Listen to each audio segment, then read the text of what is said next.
On se pose tous la question, non? Pourquoi certaines personnes s'enrichissent, parfois en partant de rien, alors que d'autres, elles travaillent dur toute leur vie sans jamais vraiment décoller? Et si la clé, ce n'était pas de travailler plus, mais de penser différemment? C'est la grande idée de Robert Kiyosaki, et c'est ce qu'on va décortiquer ensemble. Voilà la question qui fâche. On travaille, on fait des efforts, mais on a cette impression d'être un peu coincé, comme dans une roue de hamster financière. Alors on se demande, est-ce qu'il y aurait des règles du jeu qu'on ne nous a tout simplement jamais apprises à l'école? Et voici la clé. Honnêtement, cette phrase, elle change tout. L'objectif, ce n'est pas de courir après un plus gros salaire, c'est de faire en sorte que notre argent se mette à travailler à notre place. C'est un changement de perspective radical. Et c'est le principe de base qu'on va explorer. Ok, alors comment on fait concrètement? Le parcours se fait en 4 grandes étapes. D'abord, on reprogramme notre état d'esprit. Ensuite, on construit des fondations vraiment solides. Après ça, on passe à l'attaque, on active la croissance, et enfin, on apprend à jouer sur le long terme. Allez, c'est parti! Tout, absolument tout, commence ici.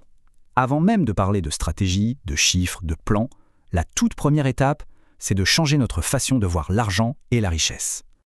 Ça va à l'encontre de presque tout ce qu'on nous a enseigné. L'école nous forme pour avoir un métier, un salaire, mais elle ne nous apprend pas à comprendre l'argent. Kiyosaki est très clair là-dessus. La vraie richesse, ce n'est pas le montant sur le compte en banque, mais la connaissance de la manière dont l'argent fonctionne. Alors si le plus grand atout, ce n'est pas l'argent, où est-ce qu'il se trouve? Quel est cet outil si puissant qu'on a tous à notre disposition? Le voilà, notre actif le plus précieux, c'est notre cerveau, notre esprit. La priorité numéro 1, c'est donc d'investir en soi, dans ses propres connaissances. Et la bonne nouvelle, c'est qu'aujourd'hui, c'est plus simple que jamais. Des vidéos, des podcasts, des livres à la bibliothèque, l'information est littéralement partout. Bon, maintenant que l'état d'esprit est posé, on passe à la pratique. On ne peut rien construire de durable sans fondation solide.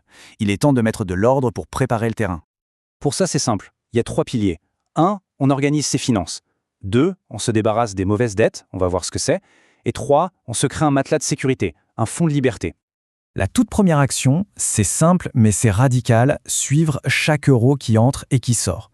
La plupart des gens pensent savoir où va leur argent, mais en réalité c'est souvent très flou. En notant tout, noir sur blanc, on reprend le contrôle et on voit tout de suite où sont les fuites, les dépenses inutiles qu'on peut couper. Le deuxième point, c'est les dettes. Et là, Kiyosaki fait une distinction qui est juste essentielle. Il y a la bonne dette, celle qui met de l'argent dans notre poche, comme un prêt pour acheter un appartement qu'on va louer, et il y a la mauvaise dette, celle qui sort de l'argent de notre poche, comme un crédit pour le dernier smartphone. L'objectif est simple, éliminer la mauvaise. Et là, attention, c'est l'idée qui change complètement la donne. La plupart des gens font quoi? Ils paient leurs factures, leurs crédits, et ils épargnent s'il reste quelque chose. Ici, on inverse totalement la logique. Avant même de payer qui que ce soit, la première personne qu'on paie, c'est soi-même. On met de l'argent de côté pour son avenir, en priorité absolue. Et attention, pas besoin de commencer avec des sommes folles. L'important, c'est de prendre l'habitude. Même 20 € mis de côté chaque mois dans ce fameux fonds de liberté, c'est déjà un pas de géant. C'est ce fonds qui va servir de bouclier en cas de coup dur et de tremplin pour saisir les opportunités plus tard.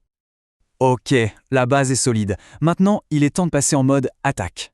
L'objectif n'est plus seulement de bien gérer son argent, mais de le faire grandir, de le faire travailler activement. Un moyen très direct d'accélérer, c'est de créer un revenu en plus. Et pas besoin de lancer une start-up ou d'inventer un truc de fou. Il suffit souvent d'utiliser une compétence qu'on a déjà, la cuisine, la réparation, l'aide aux devoirs. L'idée, c'est de basculer d'une mentalité de consommateur à une mentalité de producteur. Parlons d'investissement maintenant. Le plus grand mythe, le plus gros blocage pour beaucoup de gens, c'est de croire qu'il faut être riche pour commencer à investir. C'est complètement faux. L'important, c'est de commencer, même avec très peu, juste pour apprendre en faisant. Et le point crucial, il est là. Le vrai risque, ce n'est pas l'investissement en lui-même. Le vrai risque, c'est d'investir dans quelque chose qu'on ne comprend pas. Donc en se formant, on réduit drastiquement le risque. On peut démarrer tout simple, avec des choses comme des fonds indiciels, juste pour se faire la main. L'essentiel, c'est de faire le premier pas. On arrive à la dernière partie, et c'est peut-être la plus difficile à maîtriser psychologiquement, la vision à long terme. C'est là que la patience et la stratégie deviennent les maîtres du jeu. Beaucoup de gens voient l'enrichissement comme un sprint. Ils veulent des résultats rapides, des gains immédiats. Et forcément, ils se découragent vite si ça ne vient pas tout de suite. Mais cette approche, elle mène rarement très loin. La vraie construction de patrimoine, c'est un marathon. C'est une histoire de patience, de régularité. Ce sont les petites actions, répétées encore et encore, mois après mois, qui créent un effet boule de neige absolument incroyable grâce à la magie des intérêts composés. Et cette vision de marathonien, elle permet de développer une compétence hyper rare, voir l'opportunité là où tout le monde voit la panique. Regardez cette relation, c'est fascinant. Quand la peur sur les marchés est au maximum, les prix sont au plus bas. Et donc l'opportunité est immense. Voilà ce que ça veut dire. Pendant les crises, quand tout le monde panique et vend à perte, les actifs de qualité sont en solde. Et c'est précisément à ce moment-là que ceux qui se sont préparés, avec leur fonds de liberté et leur sang-froid, font les meilleures affaires de leur vie. Donc pour résumer, le chemin est assez clair. Tout part de l'état d'esprit. La connaissance avant tout. Ensuite, on bâtit une base saine. On organise, on vire les mauvaises dettes, on se paie en premier.